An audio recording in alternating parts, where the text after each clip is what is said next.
Hi, I'm John Schroeder, welcoming you to another edition of Casey Clips. One of our subscribers asked if we could prove that God exists. The answer is yes, so let's get on with it. Let me start with how my college physics teacher disproved the law of gravity. I'm not kidding. We ran an experiment testing the law of gravity, and out of nearly 50 students in the class, not one of us could duplicate the results of an object falling at 32 feet per second per second. Let me explain the conditions of the experiment. We started with a device that looked like a small-scale ski jump. You can see an illustration of how the experiment was conducted using marbles. You let go of a marble at the top of the tube, and the marble travels through it, ejecting out the other end. In the drawing, it shows the marbles landing inside a container, but we use graph paper with carbon paper above it.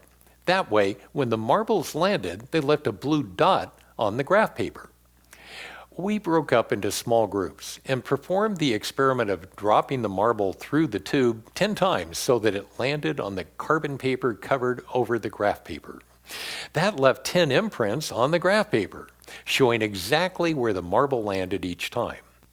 I was actually surprised when we ended up with 10 distinct strike points instead of one very dark blue impression where I expected the marble to land consistently each time.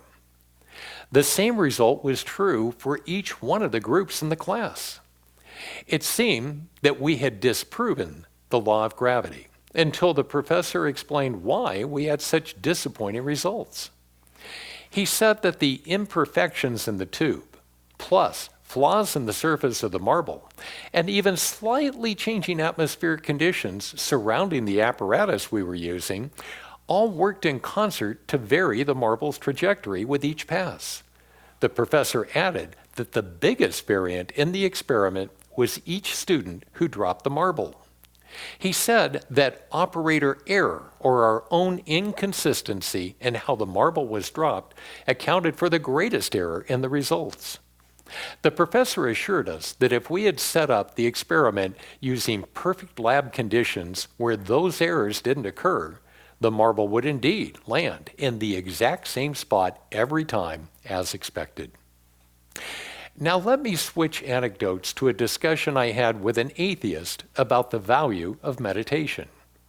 He agreed with me that meditating had proven to be a healthy exercise because it lowered stress levels by focusing the mind and teaching ourselves to relax. I laughed because I had always used meditation to make a connection with the divine within. I feel the presence of God within me every time I meditate. When I asked the atheist if he had ever felt an inner presence when he meditated, he said, absolutely not. From his perspective, how could he have felt anything except for a feeling of calmness? Because God doesn't exist. I remembered the gravity experiment from college and described it to him.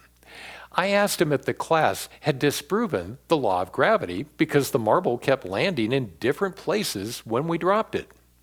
He confirmed the professor was correct and that when you take all the operator error away, the experiment proves out the law of gravity every single time. I asked him if he'd personally ever done the gravity experiment that way.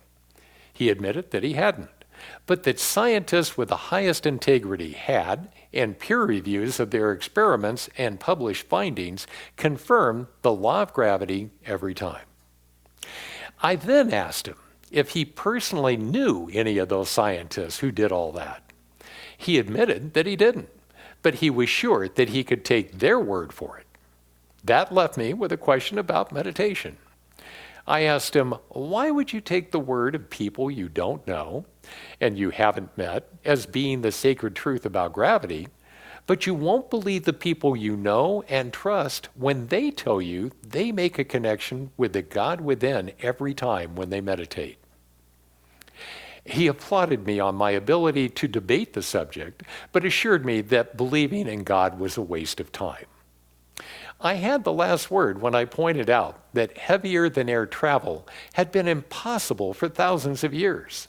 Thank God for the Wright brothers who persevered in proving it could be done despite all the naysayers. So if you want to prove for yourself that God exists, I suggest meditation with the motivation to connect with the divine within. Without operator error in how you meditate, I'm certain that you will feel the presence of God in your life. That leads me to the topic of our next Casey clip. We will put together a quick course on meditating so you too can make a convincing connection.